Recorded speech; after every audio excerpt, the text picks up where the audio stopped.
welcome back to another DIY with Asa Essentials and Upgrades. My name is Asa and welcome. If you are new to this channel, thank you so much for stopping by. In today's video, we'll create this beautiful black and silver leaf flower vase upgrade. If you'd like to see how to create this beautiful item, please continue watching. Don't forget to like this video, share it, comment, and subscribe. You can also follow me on Facebook, Instagram, and TikTok. So let's get on to the video.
Okay guys, so here is this beautiful vase. You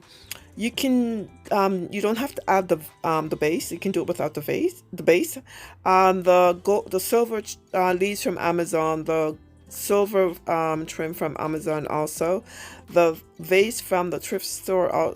Also, the base is also from the thrift store. So this concludes this DIY video. I hope you have enjoyed this video. Please don't forget to like this video, share it, comment, and subscribe. You can also follow me on Facebook, Instagram, and TikTok. And I shall see you in the next DIY video. Take care and bye for now.